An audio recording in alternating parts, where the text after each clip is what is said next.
Hello, hi అండి, నమస్తే. Welcome back to our channel my home my choice. నేను మీ Samata. So వీడియోలో చూస్తూనే ఉన్నారు, ఆల్మోస్ట్ మీకు అర్థమైపోయిందండి. ఎక్కువ క్వాంటిటీలో వంకాయ కూర ఏ విధంగా ప్రిపేర్ చేసుకోవాలో ఈరోజు మన వీడియోలో చూపించబోతున్నాను. సో చాలా సింపుల్ అండ్ ఈజీ అండి. ఎక్కువ క్వాంటిటీ కాబట్టి నేను ఇక్కడ పెద్ద గిన్నె పెట్టుకున్నాను. సో నార్మల్గా మనం తాలింపు ఏ విధంగా పెట్టుకుంటామో అలాగే ఆయిల్ వేసుకొని వేడయ్యాక ఆవాలు, జీలకర్ర వేసుకోవాలి. సో ఇక్కడ పొడుగా కట్ చేసుకున్న ఆనియన్స్ అండ్ కరివేపాకు కూడా వేసుకొని ఒక్కసారి కలిపేసుకుందాం, ఓకేనా. సో ఇవి బాగా మగ్గిపోవాలంటే దీంట్లో కొంచెం సాల్ట్ యాడ్ చేసుకొని, అలాగే తగినంత పసుపు కూడా యాడ్ చేసుకొని, అల్లం వెల్లుల్లి పేస్ట్ ఇవన్నీ కూడా వేసుకొని ఒక్కసారి కలిపేసుకొని మగ్గించుకోవాలి, ఓకేనా. సాల్ట్ యాడ్ చేయడం వల్ల ఉల్లిపాయలు చాలా త్వరగా మగ్గిపోతాయండి. ఇక్కడ మేము ఎక్కువ క్వాంటిటీలో అంటే ఇంచుమించు 3 kgs బ్రింజాల్ కర్రీ చేస్తున్నామండి. అందుకని ప్రొసీజర్ నేను చూపిస్తున్నాను, బట్ క్వాంటిటీ అనేది కరెక్ట్గా చెప్పలేను. కానీ ప్రొసీజర్ చూసి మీరు తక్కువ క్వాంటిటీలో చేసుకోవచ్చు. ఉల్లిపాయలు బాగా వేగిపోయాయి కదా. ఇప్పుడు ఆల్రెడీ మనం వంకాయలను ఈ విధంగా నిలువుగా ఘాట్లు పెట్టుకుని సాల్ట్ వాటర్లో వేసుకున్న ఈ వంకాయలను దీంట్లోకి వేసుకున్నాను. సో తగినంత సాల్ట్ కూడా యాడ్ చేసుకొని ఒక్కసారి తాలింపు అంతా ఈ బ్రింజాల్కి మొత్తం పట్టే విధంగా కలిపేసుకోవాలి. సో ఇక్కడ సాల్ట్ ఏంటంటే ముక్కలు మెత్తబడడానికి, తొందరగా మగ్గిపోవడానికని వేసానండి. సో కాబట్టి చూసుకొని వేసుకోండి.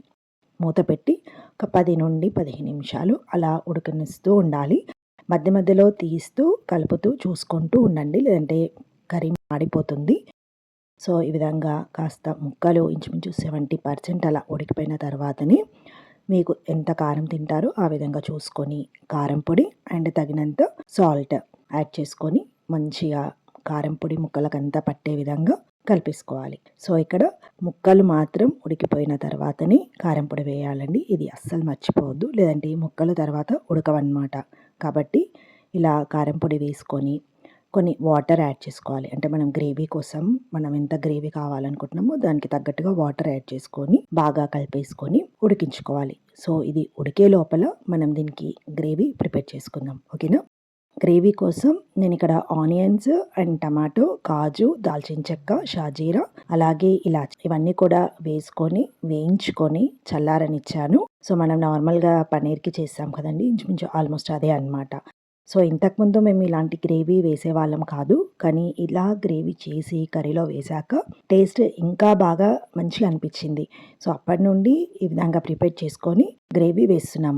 సో దీని చల్లారిపోయింది కదండి, ఇప్పుడు ఇది మిక్సీలోకి వేసుకొని మంచిగా పల్చగా మిక్సీ పట్టించుకోవాలి.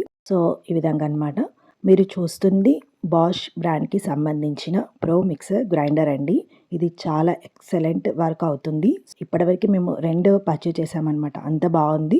సో మీరు ఎవరికైనా గ్రైండర్ అండ్ మిక్సీ కావాలనుకుంటే లింక్ డిస్క్రిప్షన్లో ఇచ్చాను. సో మీరు అక్కడికి వెళ్ళి పర్చేజ్ చేసుకోవచ్చు, ఓకే.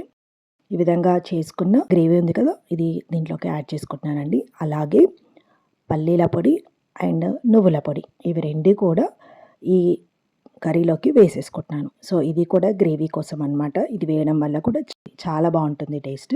అలాగే ధనియాలు, జీలకర్ర, మెంతులు ఈ 3 కూడా వేయించుకొని పట్టించుకున్న పౌడర్ అనమాట. ఇది కూడా దీంట్లోకి వేసుకొని కలిపేసుకుంటున్నాను. అలాగే ఒక 1/4 టీ స్పూన్ అనుకోండి చక్కెర వేసుకుంటున్నాను. అలాగే తగినంత సాల్ట్ వేసుకొని కలిపేసుకోవాలి. సో మీరు ఏ డిష్ ప్రిపేర్ చేసినా కూడా దాంట్లో చిటికేడు షుగర్ యాడ్ చేసుకున్నారనుకోండి, టేస్ట్ అనేది బ్యాలెన్స్డ్గా ఉంటుంది, బాగుంటుంది. సో ఇది టిప్ అనుకోండి. ఈ విధంగా కర్రీ మొత్తం కలిపేసుకొని మూత పెట్టి 10 నుంచి 15 నిమిషాలు చక్కగా మీడియం స్టవ్లో ఉడికించుకోండి. సో చూసారు కదండి, ఆల్మోస్ట్ మొత్తం అయిపోయింది కర్రీ, బాగా ఉడికిపోయింది ముక్కలు కూడా. సో ఫైనల్గా మనం కొత్తిమీర వేసుకొని సర్వ్ చేసుకుంటే వేడివేడిగా ఉండే కమ్మటి వంకాయ కూర రెడీ అయిపోయింది. సో ఈ రెసిపీ మీకు నచ్చింది అని అనుకుంటున్నానండి. మరి ఇంకేంటి, లేట్ చేయకుండా వీడియోకి లైక్ చేయండి, అలాగే షేర్ చేయండి. సబ్స్క్రైబ్ చేసుకునే వాళ్ళు సబ్స్క్రైబ్ చేసుకోండి. తప్పకుండా మీరు ఇంట్లో ప్రిపేర్ చేసుకొని ఎలా వచ్చిందో కామెంట్ చేయండి, ఓకేనా. థ్యాంక్ యూ, నమస్తే, బాయ్.